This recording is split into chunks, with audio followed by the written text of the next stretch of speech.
Assalamualaikum warahmatullahi wabarakatuh. Perkenalkan, nama saya Dwi Sima dari Hukum Ekonomi Syariah. Saya di sini akan memenuhi tugas dari mata kuliah Akhlak Tasawuf, yang dimana saya akan menceritakan salah satu ulama sufi wanita yang bernama Rabi'ah Al-Adawiyah.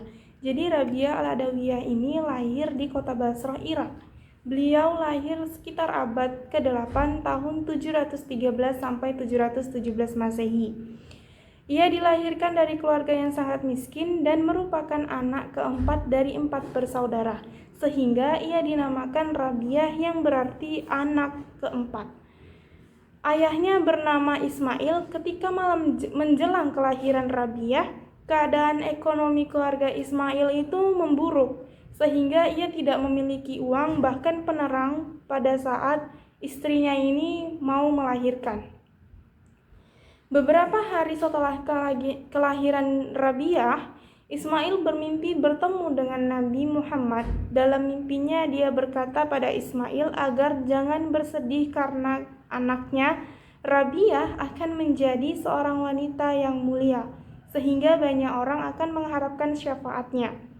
Jadi Rabi'ah ini memiliki nama lengkap, yaitu Rabi'ah binti Ismail Al-Adawiyah Al-Basriyah. Rabi'ah dikenal dengan nama Rabi'ah Basri.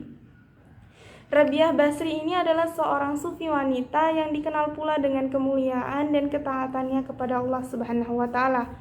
Dan Rabi'ah ini dikenal dengan kejuhutannya. Jadi Rabi'ah ini tidak memiliki ketertarikan kepada kehidupan duniawi. Selanjutnya adalah kisah Rabi'ah ini menjadi yatim piatu. Sejak kecil Rabi'ah sudah dikenal dengan anak yang cerdas dan taat beragama. Beberapa tahun kemudian ayahnya Ismail itu meninggal dunia, kemudian disusul oleh ibunya. Sehingga Rabi'ah dan ketiga saudara-saudaranya ini menjadi anak yatim piatu. Ayah dan ibunya hanya meninggalkan sebuah perahu, yang dimana perahu itu digunakan oleh Rabi'ah untuk mencari nafkah. Dan adik-adik dan kakak-kakaknya, saudara-saudara beliau yang 3 ini bekerja di rumah, menenun kain atau memintai benang. Selanjutnya adalah menjadi hamba saya. Ketika kota Basrah ini dilanda bencana alam dan kekeringan akibat kemarau panjang, Rabi'ah dan ketiga saudara perempuannya memutuskan untuk berkelana ke berbagai daerah untuk bertahan hidup. Pada saat pengembaraan itu, Rabi'ah terpisah dengan ketiga saudaranya, dan Rabi'ah ini diculik kemudian dijadikan hamba sahaya seharga 6 dirham kepada seorang pedagang. Pedagang yang membeli Rabi'ah sebagai hamba sahaya memperlakukannya dengan kejam, sehingga Rabi'ah harus selalu bekerja keras sepanjang hari. Dalam suatu malam, Rabi'ah bermunajat kepada Allah, jika ia dapat bebas dari perbudakan maka ia tak akan berhenti sedikit pun beribadah. Ketika Rabi'ah sedang berdoa dan sholat malam, pedagang yang menjadi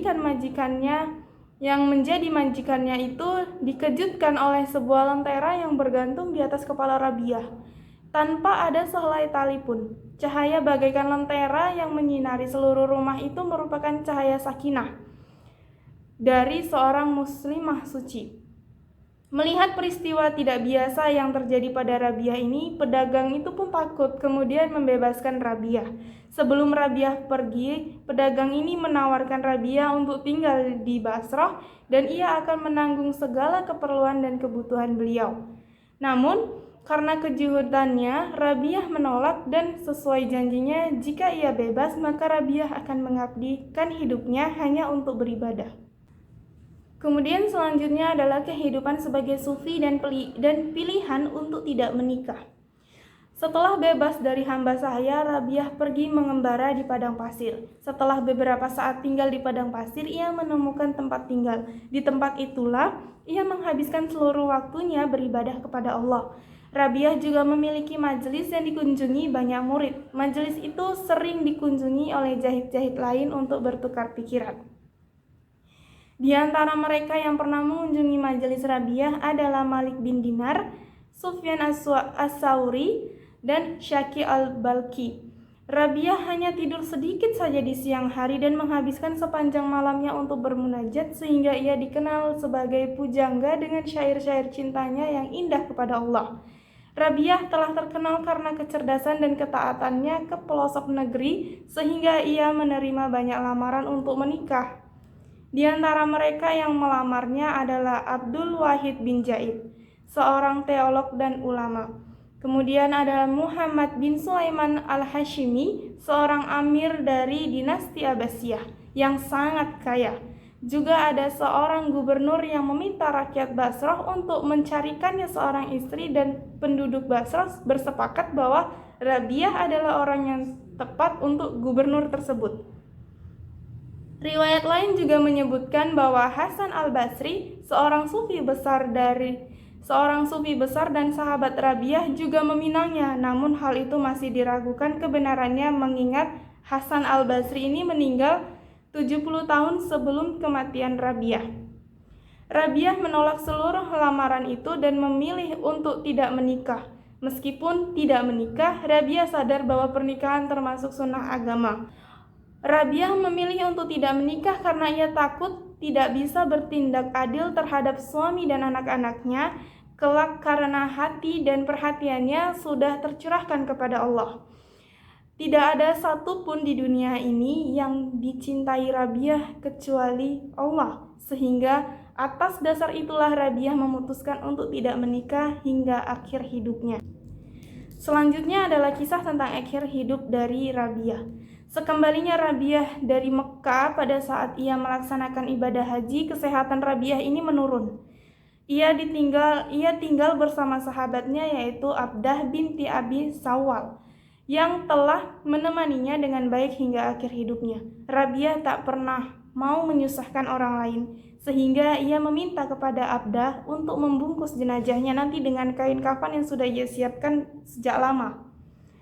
Menjelang kematiannya banyak orang soleh yang ingin menemaninya, ingin mendampinginya. Namun Rabiah menolaknya. Rabiah diperkirakan meninggal pada usia 83 tahun pada tahun 801 Masehi atau 185 Hijriah dan dimakamkan di Basrah, Irak. Selanjutnya adalah ajaran-ajaran dari Rabiah. Ketika menjadi hamba sahaya, Rabiah mengembangkan aliran sufi yang berlandaskan seluruh amal ibadahnya atas cinta kepada ilahi tanpa pamrih atas pahala, surga, atau penyelamatan dari azab neraka. Rabiah terkenal dengan metode cinta kepada Allah, yang mana bahasa Arabnya adalah al-mahabbah, yang artinya cinta tanpa pamrih, dan uns, kedekatan dengan Tuhan. Perkataan mistik Rabiah ini menggambarkan kesalehan dirinya, dan banyak di antara mereka yang menjadikan kiasan atau kata-kata hikmah yang tersebar luas di wilayah-wilayah negara Islam. Rabiah al-Adawiyah terkenal jahid atau tidak tertarik pada harta dan kesenangan duniawi dan tak pernah mau meminta pertolongan pada orang lain. Ketika ia ditanya orang mengapa ia bersikap demikian, Rabiah ini pun menjawab, "Saya malu meminta sesuatu pada dia yang memilikinya, apalagi pada orang-orang yang bukan menjadi pemilik sesuatu itu. Sesungguhnya Allah lah yang memberi rezeki kepadaku dan kepada mereka yang kaya. Apakah dia yang memberi rezeki kepada orang-orang kaya tidak memberi rezeki kepada orang-orang miskin? Sekiranya dia menghendaki begitu, maka kita harus menyadari posisi kita sebagai hambanya dan haruslah kita menerimanya dengan hati yang ridho." Kemudian adalah pengaruh terhadap perkembangan sufisme. Ajaran-ajaran Rabiah ini tentang tasawuf dan sumbangannya terhadap perkembangan sufisme dapat dikatakan sangat besar. Sebagai seorang guru dan penuntun kehidupan sufistik, Rabiah banyak dijadikan panutan oleh para sufi dan secara praktis penulis-penulis besar sufi selalu membicarakan ajarannya dan mengutip syair-syairnya sebagai seorang ahli tertinggi. Di antara mereka adalah Abu Thalib al-Makki, As-Suhrawandi, dan teolog Muslim Al-Ghazali yang mengacu pada ajaran-ajaran Rabiah sebagai doktrin-doktrin dalam sufisme. Kemudian syair-syair dari Rabiah al-Adawiyah. Cinta murni kepada Tuhan adalah puncak tasawuf Rabiah. Syair-syair kecintaannya kepada Allah kemudian banyak keluar dari ucapan sufi-sufi besar seperti Fariduddin al-Athor, kemudian ada Ibnu Fardi dan ada Al-Halaj, kemudian ada Ibnu Arabi, Jalaluddin Rumi. telah dimulai lebih dahulu oleh Rabiah. Setengah dari syairnya adalah, aku cinta kepadamu dua macam cinta, cinta rindu dan cinta karena engkau berhak menerima cintaku. Adapun cinta karena engkau, hanya engkau yang aku kenang, tiada yang lain. Adapun cinta karena engkau berhak menerimanya, agar engkau bukakan aku hijab, supaya aku dapat melihat engkau. Pujian atas kedua perkara itu bukanlah bagiku. Pujian atas kedua perkara itu adalah bagimu sendiri. Al-Ghazali memberikan pendapat tentang syair Rabiah itu. Menurut Al-Ghazali, yang dimaksud dengan cinta kerinduan adalah cinta akan Allah karena nikmatnya di atas dirinya, karena Allah telah menganugerahkannya hidup sehingga ia dapat menyebut namanya. Dan cinta kedua yaitu cinta karena Allah berhak menerimanya. Ialah cinta karena menyaksikan keindahan Allah dan kebesarannya yang kian hari kian terbuka baginya. Maka itulah cinta yang setinggi-tingginya. Sekian saja penjelasan saya tentang ulama sufi wanita yang bernama Rabiah Al-Adawiyah. Jika ada kesalahan dalam informasi yang saya sampaikan, saya mohon maaf. Saya akhiri dengan mengucapkan Assalamualaikum warahmatullahi wabarakatuh.